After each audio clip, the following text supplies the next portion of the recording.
여러분 안녕하십니까, 진성호입니다. 윤석열 전 검찰총장이 방금 전 국회를 방문해서 이준석 대표와 독대했습니다. 자, 두 사람 내일 이 대통령 예비 후보들의 PT 정견 발표가 있습니다. 자, 이제 내일부터 국민의힘의 대선 버스는 본격적으로 출발합니다. 하루 앞서 이준석 대표와 윤석열 전 총장이 만났습니다. 둘은 무슨 대화를 나눴을까요? 자, 어제 밤늦게 정홍원 선거관리위원장이 국민의힘 대통령 선거 경선의 룰을 정했습니다. 물론 아직까지 완성된 것은 아닙니다. 이번에 정한 것은 본 경선의 여론조사 방법을 본선 경쟁력 조사, 그러니까 1대1 조사로 바꾼 겁니다. 역선택 방지 조항을 넣지는 않았지만 사실상 역선택 방지 효과를 노리는 겁니다. 자, 그리고 오늘 이준석과 윤석열이 만났습니다. 또 오늘 오후에는 국회 법사위가 긴급 소집됐습니다. 윤석열을 때려잡기 위한 민주당의 음모가 녹아있는 그런 법사위입니다.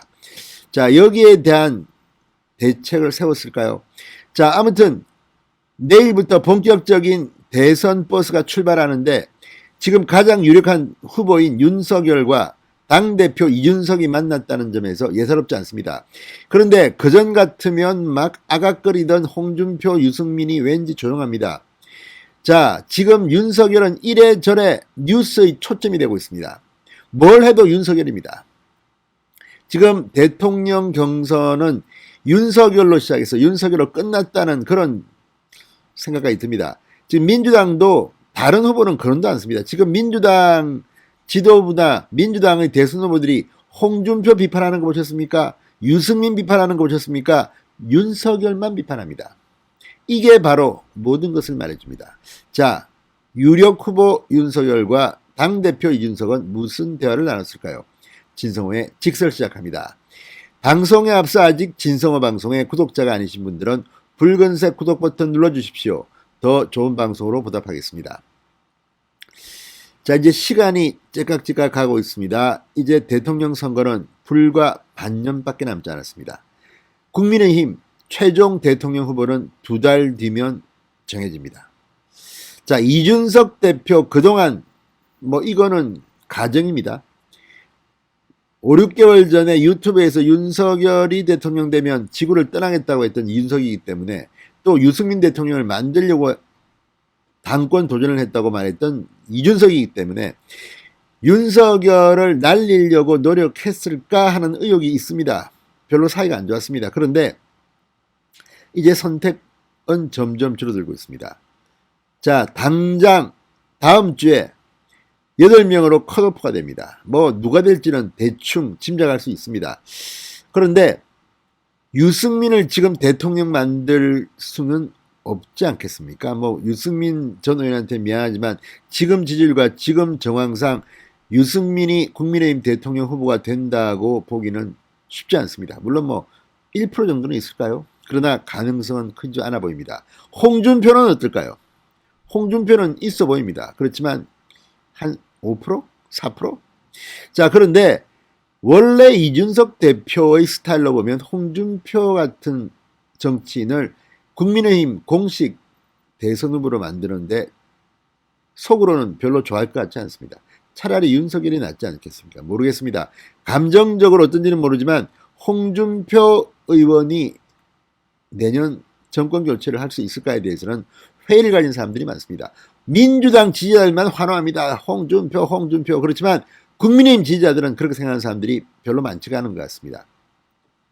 자, 이런 분위기 속에서 만났습니다. 무슨 대화를 나눴을까요? 자, 이준석 대표는 그동안 이 대선 후보 금정단을 만들자고 했습니다. 그랬다가 처음에는 당대표 직속으로 만든다고 했다가 무리를 빚자 정홍원 선관위원장한테 선관위 좀 만들어 주시오 했다가 거절당했습니다. 그런데 이제 금정단은 포기한 것 같습니다. 오늘 상당히 중요한 이야기를 했습니다. 자, 본선까지 장기적으로 운영할 수 있는 네거티브 대응 조직을 당에 만들려고 생각하고 있다고 말했습니다. 이준석이 오늘 말했습니다.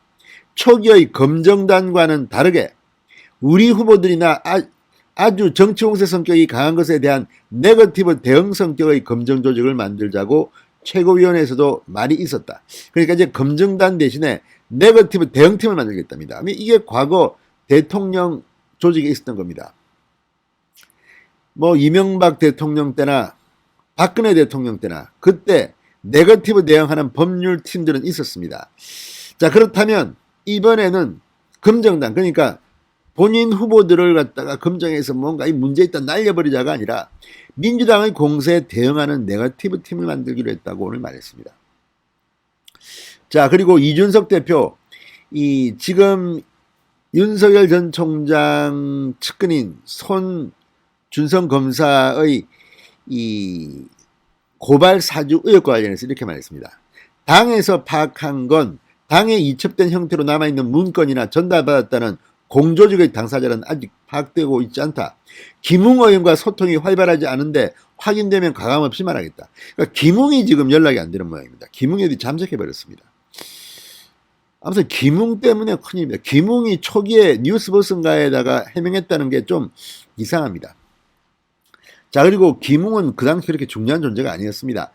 자, 이준석이 이렇게 꼬리를 내는 이유는 뭘까요? 지금 당무감사를 한다 하더라도 윤석열 전 총장은 입당한 지 얼마 안 됐기 때문에 할 게 별로 없습니다. 한다면 김웅을 해야겠죠. 또 당시 법률지원팀. 그런데 지금 이준석이 이미 파괴했는데 나온 게 없답니다.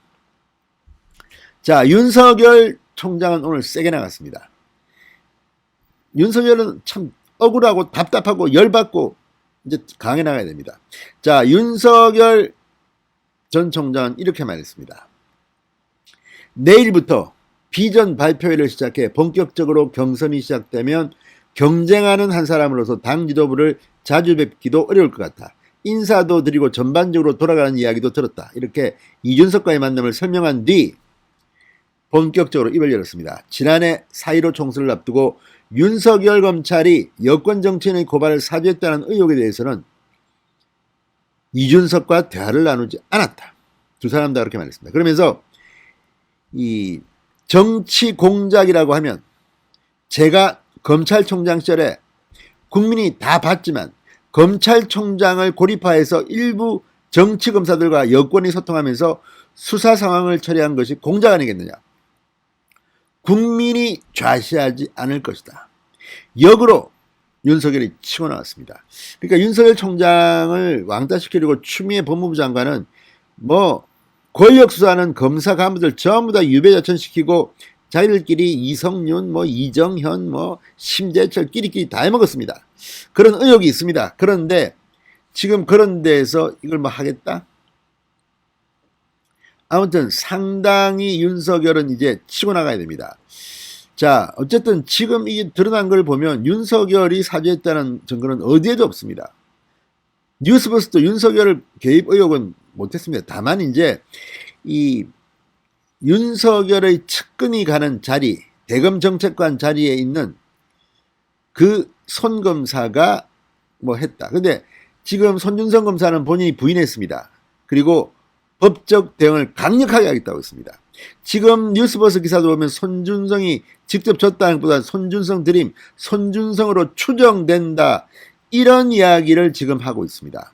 자, 어쨌든 이걸 보면 만약에 전세가 역전되면 지금 윤석열을 물고 뜯고 난리가 났던 홍준표, 장성민, 유승민, 송영길, 문재인 정권의 많은 인사들, 추미애, 뭐 윤호중 다 감방까지는 안 가겠지만 책임을 져야 할 겁니다. 정치적 법적으로.